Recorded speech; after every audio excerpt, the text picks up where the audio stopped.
O grande problema é o que fazer com os convertidos imberbes. Um implante ou talvez uma linha de detetive, para que ele pudesse professar a sua fé de barba. Já há outras denominações que proíbem barba. Não sei o que aconteceria com Arão lá. Eu sei o que aconteceu comigo. Eu fui convidado para pregar no culto de formatura de medicina, numa grande igreja. Eu fui o lançador do cavanhaque evangélico no Brasil, depois fez escola, né?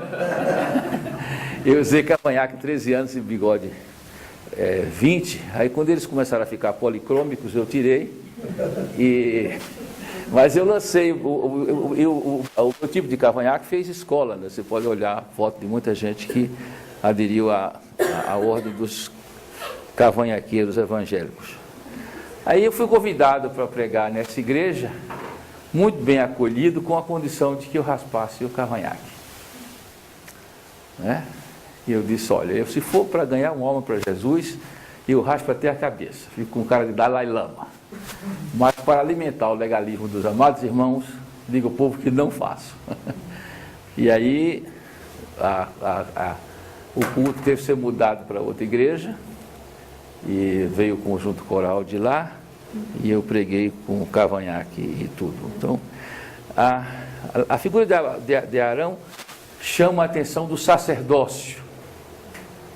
A tribo de Levi, que teve um papel importante, né? Eles não podiam ter propriedades produtivas, apenas propriedade de consumo, para que não houvesse relação entre o poder político e sacerdotal com o poder econômico. É uma boa medida, não é verdade? Que não é muito seguida hoje em dia. E esse povo foi separado para um propósito santo. E com o Novo Testamento, nós não temos mais uma tribo separada para um propósito santo de sacrifícios agradáveis ao Senhor, mas somos todos nós um povo de sacerdotes. Nós lemos, né, em Pedro, o do sacerdócio real, o chamado a essa ponte entre Deus e o homem. E Arão está com suas vestes sacerdotais, com suas vestes próprias do exercício da sua função. Nós todos vestimos vestes brancas para cantar diante do Cordeiro, da imagem que vemos aí no livro de Apocalipse.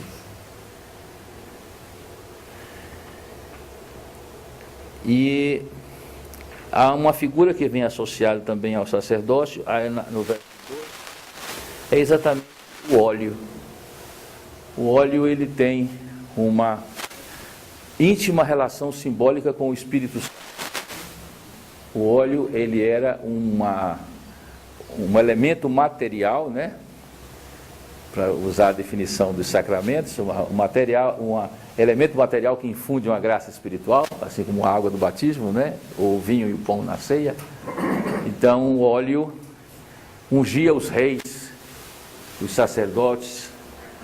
Me lembro quando um apóstolo foi ungido aqui há poucos anos, estava numa concentração em Belo Horizonte, de surpresa. Chegou um apóstolo com um chofar cheio de óleo, colocou de joelho e deu um banho de azeite galo nele. Foi feito. Sim. Mas nas nossas igrejas, aliás, eu rio muito quando eu chego para comprar casa que tem assim, azeite galo ultra virgem. Eu digo, a última virgindade do Brasil são os olhos.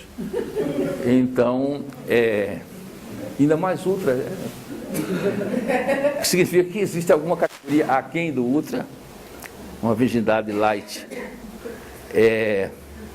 Mas nas nossas igrejas, por exemplo, na Semana Santa, nós reunimos todos os pastores, normalmente na quinta-feira, que é o culto alusivo à criação da ceia do Senhor. Os pastores todos renovam os seus votos ano, aquele ano ele está sendo, renova os seus votos, e junto com o bispo que preside a cerimônia, nós abençoamos o óleo que será usado durante aquele ano para a unção dos enfermos.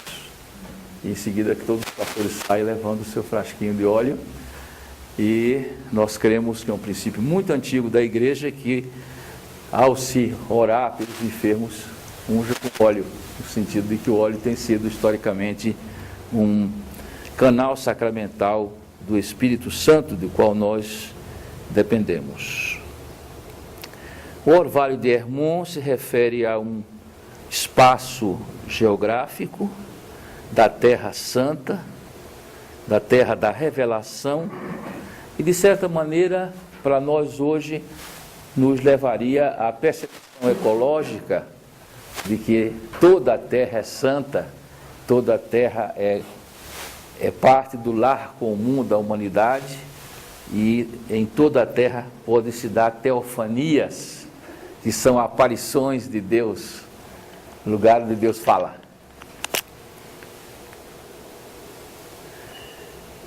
O monte sempre associado à revelação, o monte, por exemplo, a lei é simbolizada no monte, a graça com a transfiguração é associada a outro monte.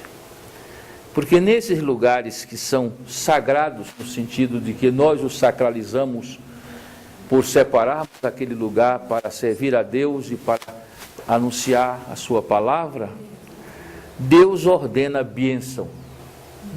Deus não sugere bênção, Ele ordena. E a bênção não deve ser encarada de forma consumista, porque tem os consumidores. Tem uma bênção ali, o cara vai lá, né? Agora está havendo uma bênção, não sei onde. Então tem gente que engorda espiritualmente de tanto comer bênção, né? Vive correndo atrás de bênção. E na verdade a palavra nos diz: sê tu uma bênção. Nós somos abençoados na medida que nós somos abençoadores e que nós deixamos fluir os rios de água viva e a presença do Espírito em nós, e nós somos instrumentos, canais de bênção, trazendo a justiça e a paz de Deus para pessoas e povos. Ele ordena a bênção e ordena a vida para sempre. Claro que a vida para sempre, ela só acontecerá após o juízo final, no novo céu e na nova terra. Essa será a vida eterna, extensivo, sem fim.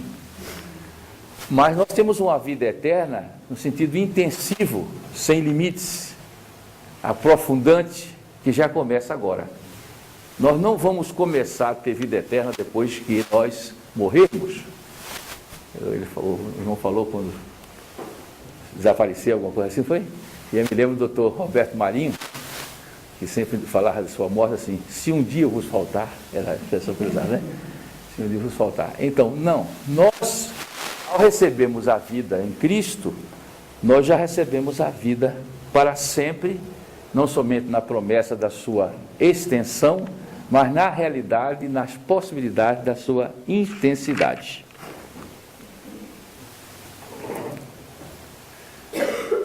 Então, desses dias, nós saímos encorajados por esse salmo para afirmar a verdade contra o erro, afirmar a união contra a desunião, afirmar a esperança contra aqueles que fecham a história, e nós podemos ser, como disse um teólogo, que cada gesto de bondade que eu faço na terra é como se fosse um tijolo que eu separo ou crio para a construção da Santa Cidade, da Nova Jerusalém. A ação da história tem uma repercussão na pós-história, na eternidade, à medida que nós desenvolvemos uma vida qualitativamente diferente, nem sempre quantitativamente. A vida de Jesus foi muito curta, 30 anos.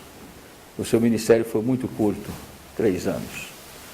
Nós não medimos a vida pela sua duração, mas pela sua doação. Não é a quantidade, é a qualidade. Nós sabemos como vivemos quando nós morremos. Há 3 atitudes das pessoas quando nós morremos. Faço uma visitação, o que acontecerá quando eu morrer? Eles.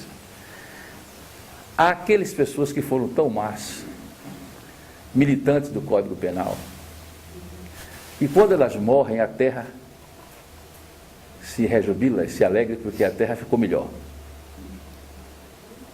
Imagine a morte de Adolf Hitler ou de Joseph Stalin. E há muitos bandidos nesse Brasil cuja morte é saudada com júbilo, né? E as pessoas, de forma muito caridosa, dizem que o diabo carregue. Muito bem. Então,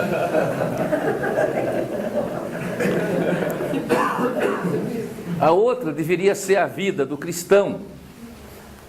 É uma vida, como a vida de Péricles. A gente sente que o mundo encolheu, não é? E a sua morte foi uma perda. E todo cristão deveria ser assim. O problema é que nós temos cada vez mais as chamadas vidas chuchus, que não fede, nem cheira, nem flói, nem contribui, antes pelo contrário, é acima de tudo. A gente passou a vida todinha, não fez nada de bem nem nada de mal, simplesmente não fez nada.